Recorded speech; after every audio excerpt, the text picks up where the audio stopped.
warahmatullahi wabarakatuh. Halo semuanya, salam sejahtera untuk kita semua.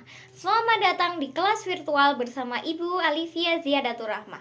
Oke, gimana nih kabarnya kalian semua? Semoga selalu dalam keadaan sehat ya. Sebelum memulai pembelajaran, marilah kita berdoa terlebih dahulu. Berdoa menurut kepercayaan masing-masing agar pembelajaran pada hari ini berjalan dengan lancar dan ilmu yang saya sampaikan dapat bermanfaat buat kalian semua. Berdoa mulai. Selesai. Baik, tentu saja kalian harus semangat ya dalam belajar bahasa Indonesia. Yuk, semangat, semangat, semangat! Dalam pertemuan virtual kali ini, kita akan membahas materi lanjutan, yaitu materi surat lamaran pekerjaan, tentang unsur kebahasaan dan menyusun surat lamaran pekerjaan. Tapi sebelum kita lanjut ke materi, Ibu akan mengulas sedikit tentang materi yang lalu.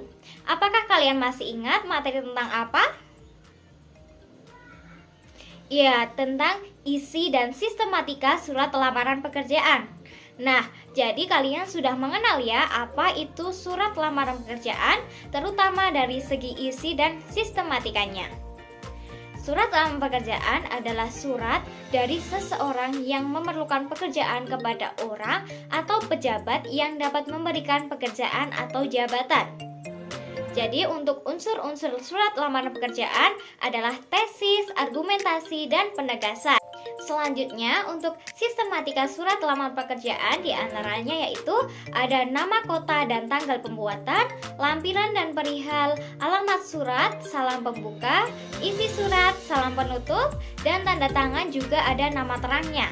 Selanjutnya untuk isi surat itu terdiri dari paragraf pembuka, isi, dan paragraf penutup. Oke, sudah paham ya materi minggu lalu? Sekarang mari kita pelajari materi lanjutan yaitu tentang unsur kebahasaan dan bagaimana menyusun surat lamaran pekerjaan dengan memperhatikan isi, sistematika, dan unsur kebahasaannya. Yuk kita simak KD-nya. KD 3.2 memformulasikan unsur kebahasaan surat lamaran pekerjaan, dan KD 4.2 menyusun surat lamaran pekerjaan dengan memperhatikan isi, sistematika, dan unsur kebahasaan. Belajar tentang surat lamaran pekerjaan sangatlah mengasyikkan karena kalian harus memahaminya dengan baik. Surat lamaran ini sangat berguna untuk melamar pekerjaan di instansi yang kalian inginkan. Jadi kalian harus mengetahui karakteristik kebahasaannya untuk menyusun surat lamaran tersebut. Karena surat lamaran pekerjaan ini merupakan jenis surat pribadi yang bersifat resmi. Ingat itu ya. Jadi kita harus memperhatikan isi, sistematika, dan unsur kebahasaannya. Unsur kebahasaan pada surat lamaran pekerjaan adalah ketentuan yang harus diperhatikan dalam menulis surat lamaran pekerjaan yang berkaitan dengan aturan dan ketentuan dalam penggunaan bahasa. Apa saja sih unsur-unsurnya? Yuk kita simak. Jadi ada 7 unsur kebahasaan. Yang pertama yaitu bentuk surat yang standar. Yang kedua, menggunakan bahasa yang baik dan benar. Yang ketiga, menggunakan kata-kata sopan. Yang keempat, menggunakan kata pengantar yang jelas, singkat, padat, informatif, dan tepat sasaran. Yang kelima, penyampaian maksud surat pada isi surat.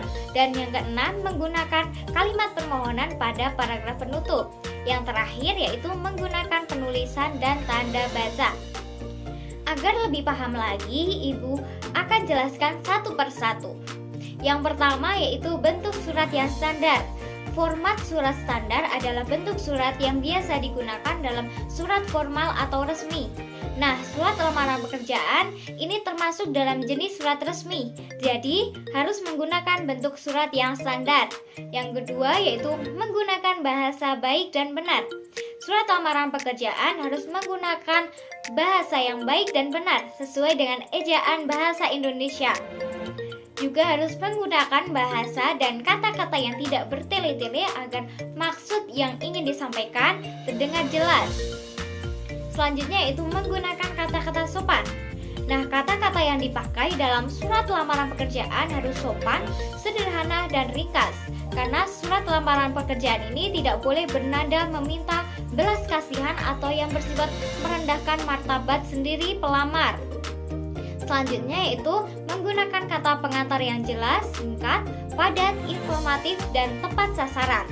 Seperti isi surat lamaran pekerjaan, harus menggambarkan informasi tentang pelamar dan kemampuan kerja pelamar, serta meyakinkan bahwa bidang atau posisi pekerjaan yang dilamar sesuai dengan kemampuan dan tingkat pendidikan orang yang melamar.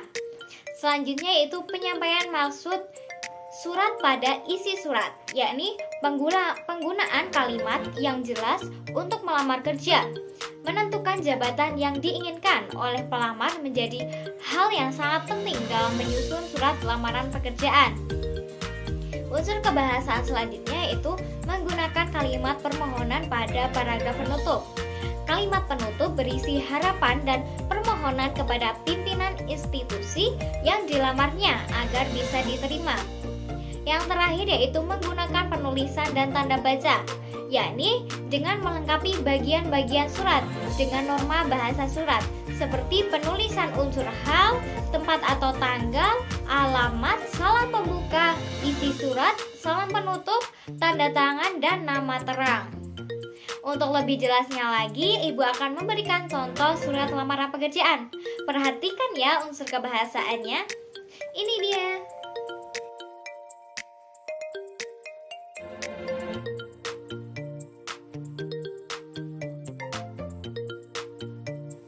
Bagaimana? Apakah kalian sudah paham? Baik sekali. Selanjutnya, setelah kalian memahami materi tentang isi, sistematika, dan unsur-unsur kebahasaan, kalian diharapkan dapat menyusun surat lamaran pekerjaan dengan memperhatikan isi, sistematika, dan unsur-unsur kebahasaannya. Oke, akan Ibu jelaskan bagaimana sih langkah-langkah menulis surat lamaran pekerjaan. Langkah-langkahnya yaitu yang pertama, kalian harus mempelajari sistematika surat lamaran pekerjaan. Apa saja sistematikanya? Ya, ada nama kota dan tanggal pembuatan, lampiran dan perihal, alamat surat, salam pembuka, isi surat yang berisi paragraf pembuka, isi dan paragraf penutup. Kemudian ada salam penutup, tanda tangan, dan nama terang. Selanjutnya yaitu kalian harus memperhatikan tampilan surat lamaran pekerjaan, yaitu surat lamaran pekerjaan harus panjang, diketik atau bisa ditulis tangan, dan memperhatikan format-format penulisan seperti menggunakan font Times New Roman, Arial, atau Calibri dengan ukuran 10-12. Selanjutnya, menulis surat lamaran pekerjaan. Dan selanjutnya kalian mengedit surat lamaran pekerjaan. Setelah mengedit, kalian bisa merevisi surat lamaran pekerjaan tersebut. Nah, sekarang cara menulis surat lamaran pekerjaan. Di antaranya, yang pertama yaitu kalian harus menggunakan bahasa yang baik dan benar. Selanjutnya, kalian harus menulis dengan susunan format yang rapi. Yang ketiga, melengkapi data sesuai dengan keperluan. Yang keempat, melampirkan surat pendukung seperti sertifikat pengalaman kerja. Untuk contoh formatnya sebagai berikut.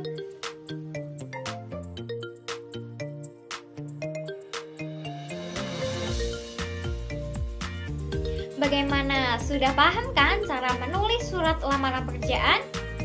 Kalau sudah paham, untuk menambah pengetahuan kalian, Ibu akan memberikan penugasan kepada kalian, yaitu carilah iklan lowongan pekerjaan, kemudian buatlah surat lamaran pekerjaan tersebut.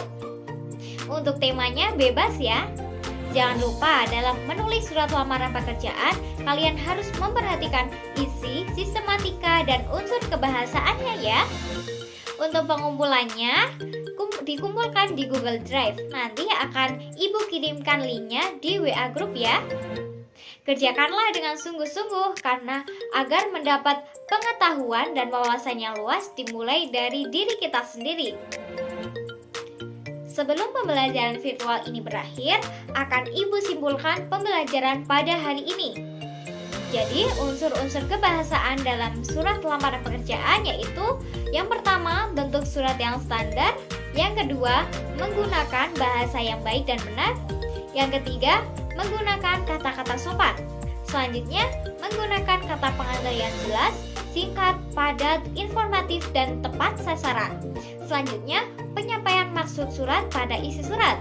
Selanjutnya, menggunakan kalimat permohonan pada paragraf penutup. Dan yang terakhir, menggunakan penulisan dan tanda baca. Untuk tips membuat surat lamaran pekerjaan adalah kalian harus menggunakan bahasa yang baik dan benar. Yang kedua, kalian dapat menulis dengan susunan format yang rapi. Yang ketiga, kalian harus melengkapi data sesuai dengan keperluan. Yang keempat, kalian juga dapat melampirkan surat pendukung seperti sertifikat pengalaman kerja. Bagaimana? Apakah kalian sudah paham dengan materi yang Ibu sampaikan di pertemuan virtual kali ini? Baik sekali. Oh iya, jangan lupa ya teman-teman semua, harap mengisi form kehadiran teman-teman di link yang sudah Ibu kirimkan di WA Group ya. Nah, untuk materi minggu depan, kita akan membahas tentang cerita sejarah. Jangan lupa tetap belajar ya dan tetap jaga kesehatan kalian dengan mematuhi protokol kesehatan. Baik, sebelum kita akhiri pertemuan virtual kali ini, marilah kita membaca hamdalah bersama. Alhamdulillahirabbil alamin. Semoga ilmu yang sudah kita dapatkan pada hari ini bermanfaat ya. Sekian yang dapat Ibu sampaikan. Apabila ada kesalahan dalam perkataan maupun sikap, Ibu mohon maaf yang sebesar-besarnya. Terima kasih. Wassalamualaikum warahmatullahi wabarakatuh. Sampai jumpa.